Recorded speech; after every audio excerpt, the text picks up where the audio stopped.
Hello guys, welcome to today's video. Miss A K sister, your maths master teacher. तो आज हम class 10 का chapter 12 spare करने वाले हैं। पार्ट 1 और पार्ट 2 मैंने बहुत पहले ही अपलोड कर दिया था। अगर आपने अभी तक नहीं देखा है तो जल्दी से जाके उसको चेक करें। आज ये मेरा लास्ट पार्ट है, तो वीडियो को बिना स्किप किए अंत तक देखिए। क्वेश्चन नंबर 11 में बोल रहा है, two hollow sphere with a length of diameter 21 centimetre and 17.5 centimetre are made from the same sheets of metal. Question number 11 में बता रहा है कि दो स्पेयर बना है हॉलो स्पेयर, एक का डायमीटर है 21 सेंटीमीटर और दूसरा का डायमीटर है 17.5 सेंटीमीटर और दोनों एक ही शीट से बना हुआ है। ठीक है, find the volume of sheets of metal required. तो बताओ कि कितना मेटल लगा है उस दो स्पेयर को बनाने के लिए। तो पहले हम लोग लिखते हैं सबसे पहले radius of one hollow sphere, पहला वाला का। ठीक है, या वन नहीं लिखते हैं, फर्स्ट लिख देते हैं। First hollow sphere equal to कितना दिया है 21 डिवाइडेड बाई 2। ये 21 डिवाइडेड बाई 2 क्यों किए? क्योंकि 21 डायमीटर दिया, इसीलिए हम लोग डिवाइड बाई 2 किए हैं, क्योंकि उसका रेडियस निकल जाएगा। अब निकालते हैं वॉल्यूम ऑफ मेटल रिक्वायर्ड।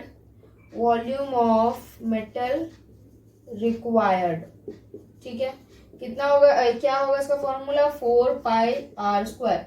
ये जैसे कि मैंने अपना प्रीवियस वीडियो में बताए थे कि वॉल्यूम ऑफ मेटल रिक्वायर्ड, ये पहला सम्स हो रहा है मेरा हॉलो स्पेयर वाला, क्योंकि 1 से लेके 10 तक का अब तक मैंने जितने भी सम्स बनाए हैं उसमें सारा स्पेयर और हेमिस्फीयर का क्वेश्चन बताया था।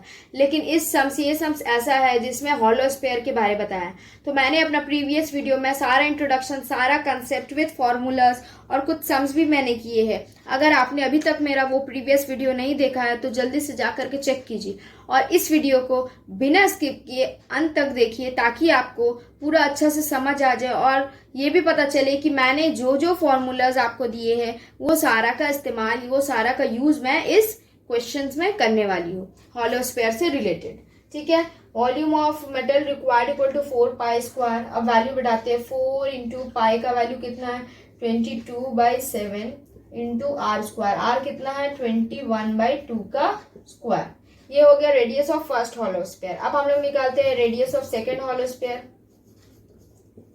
सेकेंड हॉलो स्पेयर कितना निकलेगा? हम लोग को कितना दिया हो 17.5, तो 17175 डिवाइडेड बाई 2 इंटू 10 इसलिए कर रहे हैं क्योंकि एक डिजिट के बाद पॉइंट है, तो हम लोग 1 0 लगा दे। इसको अगर हम लोग कट करेंगे तो 5 2 5 35 इसका आ जाएगा कितना 35/4। ये हम लोग का सेकंड वाला का रेडियस निकल गया। इसका भी हम लोग वॉल्यूम निकालते हैं, volume equal to 4 pi r square. क्या हो जाएगा 4 इंटू 22/7 इंटू आर स्क्वायर में कितना हो जाएगा 35/4 का स्क्वायर। ठीक है, समझ आ गया। अब हम लोग यहाँ लिखते हैं रिक्वायर्ड रेशियो। ठीक है, रिक्वायर्ड रेशियो लिखते हैं, यहाँ लिखेंगे 4 पाई, ये क्या है पहला वाला क्या है 4 पाई आर स्क्वायर। ठीक है, ये वाला हम लोग लिखते हैं यहाँ पे 4 पाई। ये क्या है, पाई किसके लिए आया था? यहाँ 22/7 ये पाई का वैल्यू होता है, हम लोग 22/7 नहीं लिख के 4 पाई लिख रहे हैं। अगर आप यहाँ चाहते हैं कि 22/7 लिखने तो भी चलेगा। ठीक है, तो हम यहाँ 4 पाई लिखते हैं। उसके बाद आर स्क्वायर कितना है 21/2 का स्क्वायर डिवाइडेड बाय ये वाला। अब हम लोग बैठाएंगे 4 ये 22/7 किसका वैल्यू है? पाई का वैल्यू, हम पाई लिख दिए क्योंकि ऊपर में हम पाई लिखे थे। डिवाइडेड बाय 35/4 का स्क्वायर, ये वाला जो है पूरा सेम किए। ये 4 पाई कट गया, बचेगा क्या 21 इंटू 21 डिवाइडेड बाय 4। क्यों 4 होगा? ये 2 का स्क्वायर हो जाएगा 4 इंटू ये 4 का स्क्वायर क्या हो जाएगा 16। ये 16 ऊपर चला जाएगा, रेसिप्रोकल होगा। उसके बाद 35 इंटू 35 स्क्वायर, 35 इंटू 35। अब हम लोग 7 का टेबल से काट सकते हैं। 7 3 7 5 7 3 7 5 4 1 4 4 ऊपर कितना बचा है 3 इंटू 3 इंटू 4 और नीचे क्या बचा 5 इंटू 5। तो हम लोग का रेशियो कितना आ जाएगा 36:25। ये हो गया हम लोग का आंसर। आई होप आप लोग को समझ आ गया होगा। सम्स बहुत इजी था और ये हम लोग का पहला सम्स है जो हॉलो स्पेयर वाला सम्स है। ठीक है, चलिए नेक्स्ट नंबर देखते हैं। क्वेश्चन नंबर 12 में क्वेश्चन है, the curve surface of a solid metallic sphere is cut in such a way that the curve surface area of new sphere is half of that previous one. बोल रहे हैं कि एक sphere है, ठीक है, उस स्फीयर को हम इस तरीका से काटेंगे, बता रहे इन सच अ वे, हम इस तरीका से काटेंगे जो एक न्यू स्फीयर बनेगा, उसका जो काटना कट ऑफ वाला पोर्शन रहेगा उससे एक न्यू स्फीयर बनेगा। लेकिन वो जो न्यू स्फीयर बनेगा वो देखो, हम एग्जांपल के हिसाब से समझा रहे, ये बड़ा सा एक स्फीयर है, बोल रहा है इसको हम इस तरीका से काटेंगे जो न्यू स्फीयर बनेगा, ये समझो हम काट दे रहे, ठीक है, ये वाला पोर्शन हम काट दे रहे, ये पोर्शन जो हम काट के यहाँ बना रहे हैं, ये बोल रहा है कि ये एक बड़ा सा स्फीयर है, उसको बोला है कि काट करके एक न्यू स्फीयर बनाओ और new sphere is half of that previous one.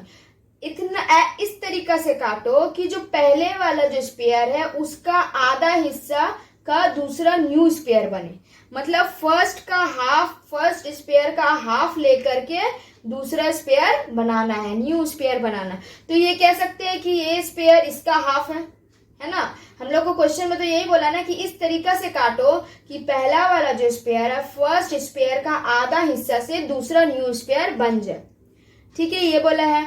अब उसके बाद क्वेश्चन में क्या बोला, find the ratio of the volume of the portion cut off and the remaining portion of the sphere. तो हम लोग को क्वेश्चन में रेशियो निकालना है किसका, वॉल्यूम का, और वॉल्यूम का रेशियो निकालना है। अब वॉल्यूम किसका वॉल्यूम निकालना है, बोल रहा है कि ये जो आधा हिस्सा जो काट के निकाली हो, ये जो कट ऑफ वाला, ये जो न्यू स्फीयर बना, इसका हमको स्फीयर रेशियो निकालना, वॉल्यूम निकालना है, इसका वॉल्यूम निकालना है। और किसका वो निकालना है, ये जो कट गया है, ये जो आधा हिस्सा, ये तो बचा रिमेनिंग है ना, ये रिमेनिंग है, इतना बच गया। तो ये जो रिमेनिंग स्फीयर है, ये रिमेनिंग स्फीयर का भी हम लोगों को वॉल्यूम निकालने बोला है और उस वॉल्यूम का रेशियो निकालने बोला है। क्वेश्चन समझ आया। एक बड़ा सा स्फीयर दिया हुआ है, उसको बोला है इस तरीके से काटिए जो उसका आधा पार्ट से एक न्यू स्फीयर बन जाए। और फिर क्वेश्चन में क्या मांगा है कि वॉल्यूम बताइए, न्यू स्फीयर का जो पोर्शन हम काट के निकाले हैं उसका वॉल्यूम बताइए, और जो बच गया रिमेनिंग उसका वॉल्यूम बताइए, और उस दोनों का रेशियो भी बताने बोला है क्वेश्चन में।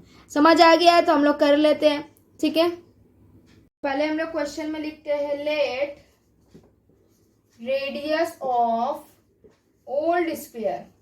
कौन सा sphere, old sphere. Old sphere मतलब जो हम लोग का पहला वाला स्फीयर था, equal to capital r centimetre, ठीक है। अब जो हम लोग ये ओल्ड स्फीयर को काट करके उसका आधा हिस्सा से जो न्यू स्फीयर बनाया है उसका भी तो रेडियस अज्यूम करेंगे। Let the new sphere, radius of new sphere equal to small letter r centimetre, ठीक है। अब हम लोग क्या करते हैं, दोनों का कर्व सरफेस निकाल लेते हैं। Curve surface area of old sphere, ठीक है, क्या हो जाएगा, 4 पाई आर स्क्वायर। क्या हो जाएगा, 4 पाई आर स्क्वायर। ये कैपिटल लेटर आर क्यों लिखे हैं, क्योंकि ये हम लोग का ओल्ड स्फीयर का वैल्यू है कैपिटल लेटर। अब हम लोग निकालते हैं curve surface area of new sphere, तो हो जाएगा 4 pi r square, small letter इसलिए स्मॉल लेटर की, ठीक है। अब लिखते हैं बाय कंडीशन, क्वेश्चन के हिसाब से करना क्या है हम लोग को, 4 pi r square divided by 2 करेंगे। क्यों 2 करेंगे, देखो क्वेश्चन में क्या बोला है कि हम लोग का ओल्ड स्फीयर एक जो है उसको इस तरीका से काटिए जो उसका आधा हिस्सा से एक न्यू स्फीयर बने। तो हम लोग का ओल्ड स्फीयर का कर्व सरफेस एरिया कितना है, 4 पाई आर स्क्वायर। ये हम लोग का कर्व सरफेस एरिया, तो इसका हम लोग को आधा करने बोला है। इसका आधा करके जो न्यू निकलेगा उसका ये वैल्यू है 4 पाई आर स्क्वायर, ठीक है। हम क्या बोल रहे हैं, ये वाला न्यू ओल्ड वाला है, ठीक है, ये ओल्ड वाला स्फीयर है, इसी को हम लोग को आधा करना है। तो हम जो बताया है कि ये ओल्ड स्फीयर है, इसको हम आधा करके जो काटे हैं और ये आधा से ये इसका बना, मतलब ये आधा इक्वल हुआ, ये पूरा बना है। ये जो स्फीयर न्यू स्फीयर वो पूरा बना है, लेकिन ओल्ड स्फीयर का तो आधा है, हाफ हिस्सा है। तो ये हाफ हिस्सा और ये पूरा जो न्यू स्फीयर है वो दोनों सेम है, तो इसीलिए हम लोग इक्वल टू दिए हैं। अब इक्वल टू कट जाएगा, कैसे कटेगा, 2 1 जा 2 2 जा, ठीक है। उसके बाद यहाँ पे भी करेंगे ये पाई और ये पाई कट जाएगा, फिर ये 2 1 जा, ये 2 2 जा, तो हम लोग को बचेगा क्या यहाँ पे बचेगा आर स्क्वायर इक्वल टू इस साइड में क्या बचेगा 2 आर स्क्वायर। ठीक है, अभी ये स्क्वायर हटाने के लिए हम रूट दे देते हैं 2 रूट आर स्क्वायर। ठीक है, 2 रूट आर स्क्वायर, ये हम लोग का क्या निकल गया, ये आर निकल गया, रेडियस निकल गया, curve surface area of old sphere. ये जो ओल्ड स्फीयर का जो रेडियस हम लोग निकले थे कैपिटल आर, तो कैपिटल आर हम लोग का कितना वैल्यू आ गया √2 आर स्क्वायर। अब हम लोग निकालते हैं क्या है वॉल्यूम, क्या निकालते हैं यहाँ पे करते हैं volume, volume of old sphere, volume of old sphere यहाँ लिख देते हैं। ठीक है, volume of old sphere equal to, volume का फॉर्मूला क्या है 4/3 पाई आर क्यूब, यही होता है वॉल्यूम का फॉर्मूला। तो हम लोग वॉल्यूम का फॉर्मूला के हिसाब से उसका ये डालेंगे कि क्या होगा उसका वैल्यू 4/3 पाई आर क्यूब, ये जो आर कितना निकला का हम लोग का √2 आर स्क्वायर, ये हम लोग का निकला है √2 आर स्क्वायर का क्यूब। समझ आ गया। अब ये हम लोग √2 आर स्क्वायर का क्यूब कैसे निकालें, √2 का क्यूब हम लोग कैसे किए, हम लोग शॉर्ट्स चैप्टर में भी करते हैं। √2 का क्यूब मतलब 3 × 2, √2 × 2 × √2, 3 × 2 बना है। सर्च में हम लोग किए थे उस चैप्टर में कि ये जो √2 और √2 जो होता है वो 2 √2 मिला करके एक 2 बन जाता है, और ये √2 बच गया, ये ऐसा √2 हो जाएगा। ठीक है, तो इसका वैल्यू कितना आ जाएगा 2 √2। ठीक है, 4/3 पाई 2 √2। ठीक है, 2 √2 और इंटू आर का क्यूब। ठीक है, ऐसे समझ आ गया 2 √2 इंटू आर का क्यूब। अब हम लोग वॉल्यूम ऑफ न्यू स्फीयर निकालते हैं, volume of new sphere, new sphere मतलब वो रिमेनिंग ये वाला पोर्शन जो हाफ पोर्शन है वो वाला, तो उसका क्या है ये वाला न्यू स्फीयर, तो क्या हो जाएगा 4/3 पाई आर क्यूब। ये pi small letter r cube दिए है क्योंकि इसका रेडियस है स्मॉल लेटर से डिनोट किया, इसीलिए हम लोग उसका स्मॉल लेटर किए हैं। ठीक है, ओल्ड निकल गया, न्यू निकल गया। अब हम लोग को क्या करना है, रिमेनिंग निकालना है, तो यहाँ लिखते हैं volume of remaining portion.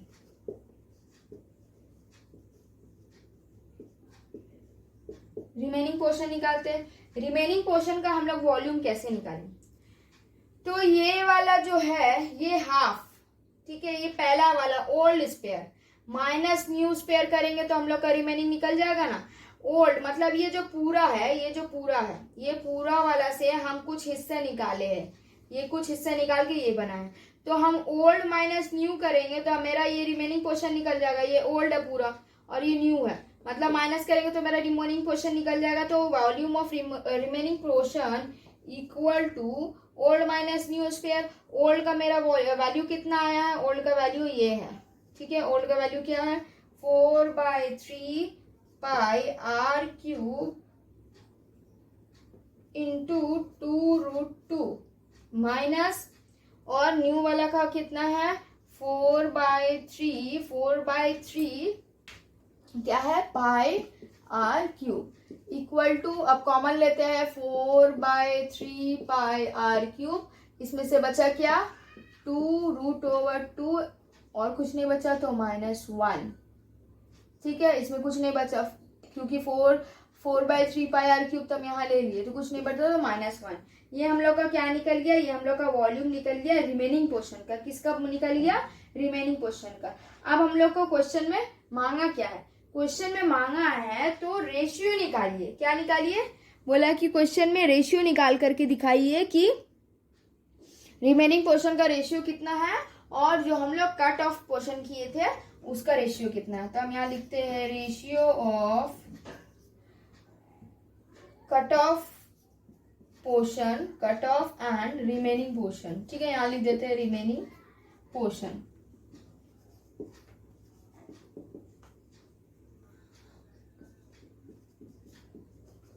Equal to cut off और रिमेनिंग पोर्शन का रेशियो निकालते हैं। तो हम लोग का पहले कितना निकला है 4/3 पाई आर क्यूब 2√2 - 1, ये हम लोग का निकला है वॉल्यूम ऑफ रिमेनिंग पोर्शन। इसका रेशियो निकालना है। और किसका बोला है? और बोला है कट ऑफ वाला, न्यू वाला का। तो ये न्यू है, ये 4/3 पाई आर क्यूब, यही ना हम लोग के लिए न्यू है। तो 4/3 पाई आर क्यूब, ये 4/3 pi r cube, 4/3 pi r cube cut गया। बचा क्या? 2√2 - 1 इज 2, यहाँ पे कुछ नहीं बचा मतलब 1। तो ये हो गया हम लोग का आंसर। तो हम लोग को क्वेश्चन में यही बोला था कि दोनों रिमेनिंग का और न्यू वाला, ठीक है, जो कट ऑफ करके निकाले, तो कट करके जो निकाले वही तो हम लोग का न्यू स्पेयर बना ना, काट करके ही तो न्यू स्पेयर बना है। तो न्यू स्पेयर का वॉल्यूम और क्या बोला था? Remaining portion. तो रिमेनिंग पोर्शन का वॉल्यूम हम लोग ये निकाले थे, ये दोनों का रेशियो निकाले। तो हम लोग का बचा 2√2 - 1 इज 2, कुछ नहीं बचा कटने के बाद, तो न्यू क्या हो गया? इज 1। ठीक है, समझ आ गया है। सम्स नंबर 13 में बोला है on the curve surface of the axis of a globe with radius of 14 centimetre. एक ग्लोब है, उसका कर्व सरफेस मतलब curve surface of the axis of the globe, मतलब उसका टोटल कर्व सरफेस बोला है कि एक टोटल कर्व सरफेस दिया हुआ है, उसका अमाउंट दिया हुआ नहीं, लेकिन बोला है कि एक ग्लोब है जिसका रेडियस है 14 सेंटीमीटर। उस curve surface of the axis of the globe में 2 circular holes are made, each has a radius of 0.7 centimetre. मतलब एक ग्लोब है जिसमें 2 सर्कुलर होल बना हुआ है जिसका रेडियस है 0.7 centimetre. Find the area of metal sheet surrounding its curve surface. तो क्वेश्चन में बोला है कि एक ग्लोब है, ग्लोब में 2 होल बना हुआ है और दोनों होल का रेडियस दे दिया है, और बोला है उस दोनों होल जो है उन लोग दोनों को माइनस करके एक जो इसका शीट में लगा है, मतलब एक जो ग्लोब है, ग्लोब बनाने में जो मटेरियल लगा है उसको फाइंड आउट करने के लिए बोला है। तो हम लोग क्या करेंगे? पहले हम लोग जो ग्लोब है उसका कर्व सरफेस एरिया निकालेंगे। निकालने के बाद जो 2 होल है उसको हम लोग माइनस कर देंगे। माइनस करके जो बचेगा वही हम लोग का तो रिमेनिंग शीट बन जाएगा ना, सराउंडिंग इट्स कर्व सरफेस। यही तो हम लोग को क्वेश्चन मांगा है कि area of metal sheet surrounding its curve surface. तो हम लोग पहले लिखते हैं curve surface area of a globe equal to 4 pi r square, 4 × 22/7, और आर स्क्वायर क्या है? 14 × 14 × 14। 14 × 14 कहाँ से लाया है? क्योंकि curve surface of the axis of the globe with radius is 14 centimetre, question में दे दिया गया है। तो 7 1 जा और 7 2 जा, तो 4 × 22 × 2 × 14 इक्वल टू 2464 स्क्वायर सेंटीमीटर। ये हम लोग का क्या निकल गया? Curve surface area of globe. मतलब एक तो ग्लोब इतना स्क्वायर सेंटीमीटर का बना हुआ, इसका कर्व सरफेस एरिया कितना है? 2464 स्क्वायर सेंटीमीटर। अब उस कर्व सरफेस एरिया के अंदर 2 होल बना हुआ है, जो 2 होल बना हुआ है मतलब उसमें तो मेटल नहीं लगा है, तो वो 2 होल को हम लोग पहले उसका अमाउंट निकालेंगे। जो निकलेगा उसको हम लोग इससे माइनस कर देंगे, तो हम लोग का एरिया पता चल जाएगा जिस एरिया में मेटल लगा है ना। तो हम लोग यहाँ पे लिखते हैं area of 2 circular holes equal to 2 pi r square.